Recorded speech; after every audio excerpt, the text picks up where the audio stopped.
عليكم. سبحان الله، هذا الفيديو غادي تشوفوا معايا فيه الفرح والسعادة في البداية، ثم فجأة كل شيء غادي يتحول إلى استغلال بشراسة. غادي نبدا هذا الفيديو من قبائل جبال الأطلس. أيام كنا عايشين السعادة قبل ما يدخل علينا البراني. جبال الأطلس بالمغرب، بلاد خالتي زا ويطو مماس وموحة ومحمو وحماد، قبل ما يجيو الفرنسيين ونسمعوا أسماء بول وجون وجاك وغيرها من الأسماء. ملي كانت الايام الزينه قبل ما يوصل لنا الاستعمار الفرنسي للاطلس، طبيعه الحال جبال الاطلس كنعرفوها هي معقل الاسود المحاربين اللي وقفوا في وجه المستعمر.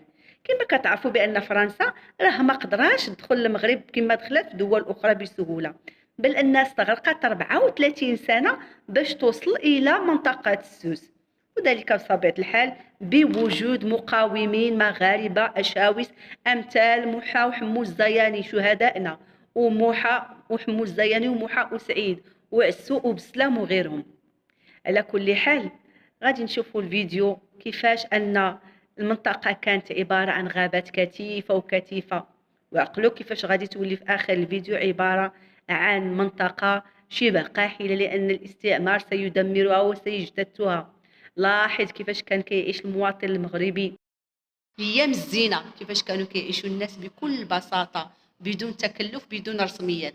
المغاربه كانوا عايشين بخيرهم في بلادهم، الغابات الكثيفه، الاراضي الخصبه، الزرع، الحياه البريه. بين ليله وضحاها او بين عشيه وضحاها يدخل الاجنبي اللي يستغل براءه هاد الناس ويخدمهم لساعات طويله باستعمال آلات كهربائية، واستغلال الأرض ديالهم، استغلالهم جسمانيا وعضليا، واستغلال الثروات ديالهم. كما كتعرفوا المغاربة كانوا ناس سذاج، كانوا كيعتبروا اللي قال لهم هو الصحيح. قالوا لهم بأن هذا الشيء من أجل بلادكم، من أجل وطنكم. وحتى من خداوهم في الحرب العالمية الأولى والثانية راه قالوا لهم دافعوا على بلادكم من النازية اللي غادي تستعمركم. هما في الحقيقة كانوا كيدافعوا على المستعمر. تبعوا معنا الفيديو ونتمنى يلقى اعجابكم ان شاء الله. السلام عليكم ورحمه الله تعالى وبركاته.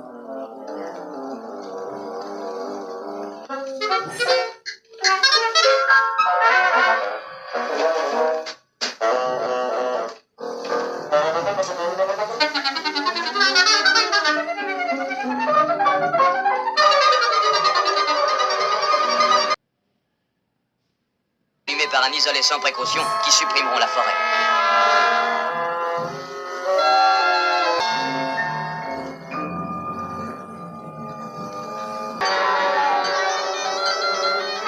La violence de la pluie va creuser, raviner l'humus qu'elle attaque de plein fouet maintenant.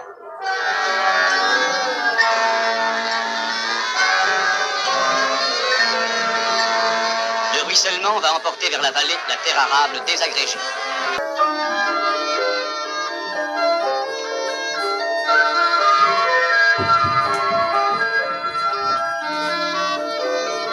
Que pourra conserver ce chêne, presque unique au centre de l'espace déboisé, qui abrite de son feuillage une toison d'herbe haute. Là où son ombre n'atteint pas, quelques mousses autour des pierrailles forment toute la végétation. Cela, pendant des années, il regardera la forêt sans la voir. Il ne verra que le jeu des saisons, leur ombre et leur lumière. Il regardera chaque année passer l'automne, quand les hommes des villages se rassemblent pour rabattre sur les fusils les sangliers dont les bandes vont la nuit retourner les cultures.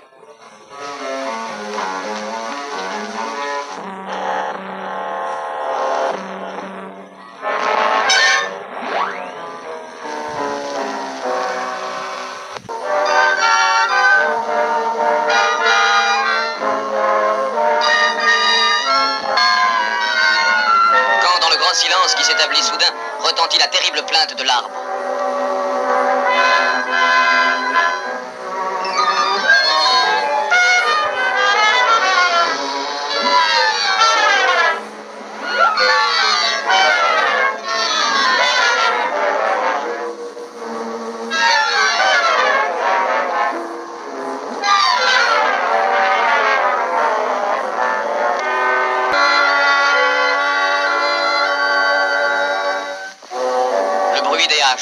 L'écho de la terre, la chanson des scies, le cri des hommes qui s'encouragent quand vers le chemin de terre, ils roulent les énormes troncs lourds de plusieurs tonnes.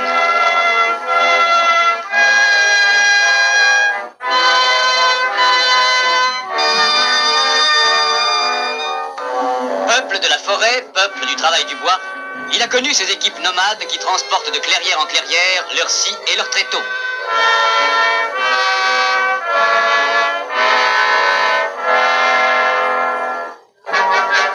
Il a vu s'établir aux abords de la forêt ces vastes hangars où des machineries électriques débitent les troncs à un rythme rapide. Il a connu chaque automne le sifflet des scieries voyageuses qui s'établissent dans les clairières comme attirées par l'odeur puissante des coupes, alignant leurs trains de bois autour de leur machine à vapeur comme autour d'une locomotive immobile.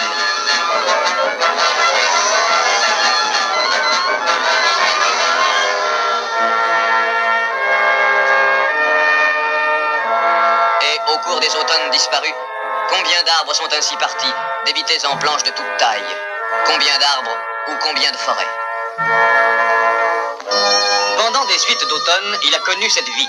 Abatteurs et débiteurs de troncs, fagotiers et fagotières, convoyeurs de bois coupés, tout ce petit peuple bigarré d'ombre et de soleil au hasard des ramures, tout ce petit peuple courageux et fort à l'image des grands arbres qu'il côtoie tous les jours. Combien en a-t-il vu passer de ces pauvres gens établis par tribus, les charbonniers, dont l'industrie remonte ici aux plus anciens âges? Car depuis 1000 ans dans ce pays existent d'importantes agglomérations humaines, consommatrices de grosses quantités de charbon de bois. Combien, au cours de ces automnes, en a-t-il vu s'élever et disparaître pour renaître ailleurs de ces villages nomades de branchages et de feuilles, naissant et mourant au rythme des coupes?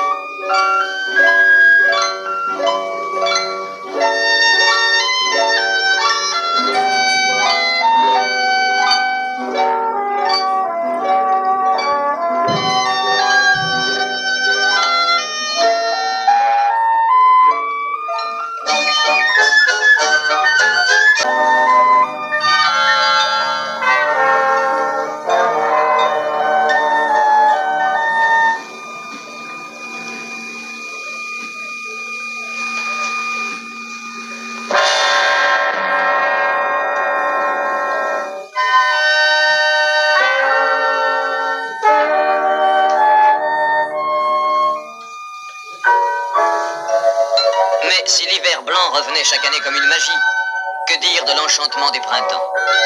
Quand la neige s'égoutte des branches, quoi a-t-il vu sous le premier soleil de printemps changer la couleur des clairières? Quand chaque buisson devient un feu d'artifice, chaque prairie un chatoiement, chaque roncier un bouquet. Et c'est ainsi que Messaoud a voulu planter un arbre, 100 arbres, 1000 arbres, sauvegarder la forêt, la refaire. Il sait maintenant que la forêt garde à son ombre le pain des hommes, qu'à son ombre la terre fleurit, qu'elle, absente, le désert s'installe, que la moisson de l'année tient son abondance de la force des arbres.